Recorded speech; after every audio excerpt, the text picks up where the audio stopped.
Ауылдың шетіне жақын биік қоршаумен қоршалған үлкен ақ үйге Назерке келін болып түскеніне бір айдай уақыт болған. Үй иесі 69 жастағы Қайрат ата бұрынғы колхоздың бригадирі болған. Әлі де денесі мықты, дауысы қатты, мінезі ауыр адам. Оның әйелі Раушан 65-те. Үй шаруасымен айналысады.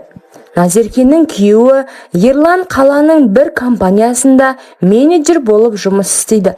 Аптасына 1-2 рет қана ауылға соғып, қалған уақытын қалада өткізеді.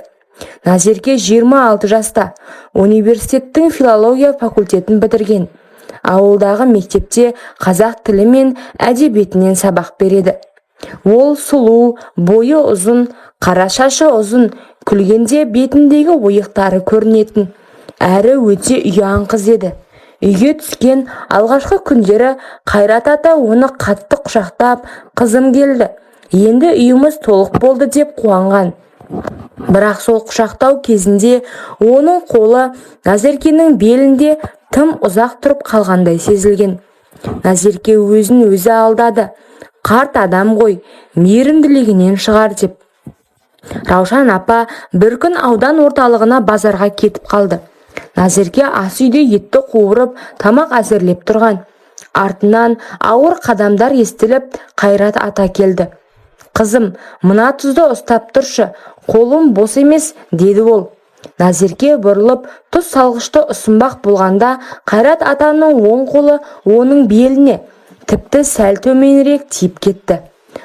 Назерке селк кете қалды, денесі түршігіп кетті. Ата, өзіңіз алыңызшы, деді ол ыңғайсызданып. Қайрат ата күлді, көздері жылтырап. Ой, жас келіннің белі қандай жұмсақ, біздің заманымызда қыздардың бәрі қатты болатын. Сен маған күн сайын осылай тұз ұстатып тұршы, қарияның қолы жылынып қалады, деп тағы да қолын созды. Назерке тез алыстап, мен тамақты қарайын деп пешке бұрылды. Сол күні кешке дейін іші ыңғайсыз болды. Кешке теледидардың алдында отырғанда Қайрат ата Назеркенің әрбір қимылын бақылайтын болды. Шай әкелсе, көзі кеудесіне иығына түседі. Назерке, сен неге мұндай әдемісің? Біздің кезімізде қыздардың бәрі қарапайым, жұмыс істеп жүріп қарайып кететін. Сен болсаң, қаладан келгендей жарқырап тұрсың, дейді дауысын жұмсартып. Назерке беті қызарып, ата қойыңызшы, мен қарапайым қызбын деп жауап береді де тез бөлмесіне кіріп кетеді. Қайрат ата артынан ұзақ қарап күбірлеп күледі. Бір түні Назерке ұйықтап жатқанда бөлмесінің есігі сықыр ете қалды. Қараңғыда Қайрат ата есікті ашып, ішіне қарап тұр екен. Қызым, суық болып қалмадың ба? Көрпең жұқа екен деп, ішке бір-екі қадам басқан. Назерке жүрегі дүрсілдеп, көрпені басына жамылды.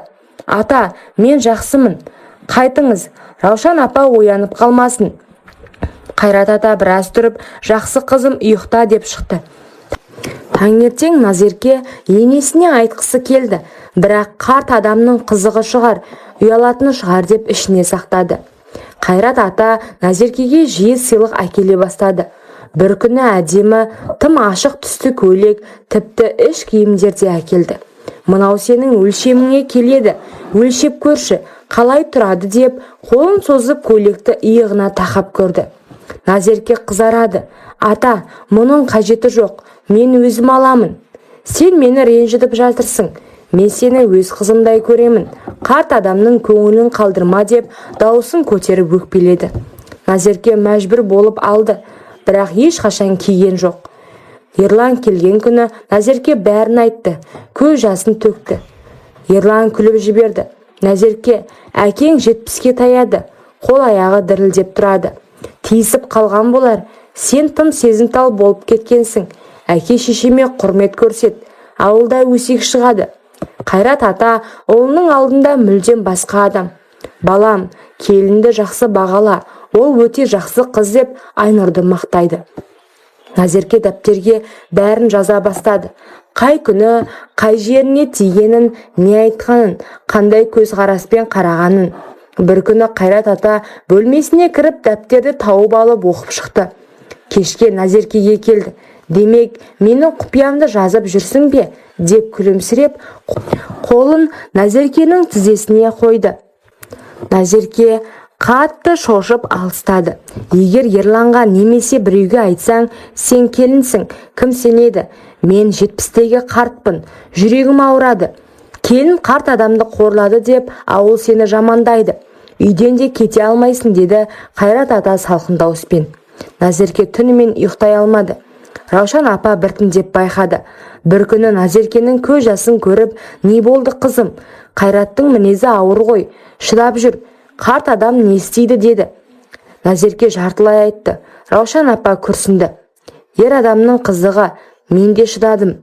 Назерке Ерланға қалаға көшейік, мұнда тұра алмаймын, деді. Қайрат ата естіп театр бастады. Мен өлемін, жүрегім, сен кетсең мен жалғыз қаламын. Ерлан әкесін жақтап Айнұрды қалдырды. Ыстық шілде түні Қайрат ата Назеркенің бөлмесіне кіріп, жатын орнына отырды. Иісі жаман суға араласқан. Мен сені шынымен сүйемін қызым. Ерлан сені бағалай алмайды. Менің әлі күшім бар, деп қолын Назеркенің денесіне созды. Назерке айқайлап итеріп жіберді. Қайрат ата құлап, сен мені өлтірдің, деп жерде жатты. Таңертең бүкіл ауылға келін қайын атасын ұрып тастады деген өсек тарады. Әйелдер базарда Назеркені көрсе сыбырласып, қарт адамға қол көтеру күнә дейді. Назеркенің мектептегі жұмысы да қиындады.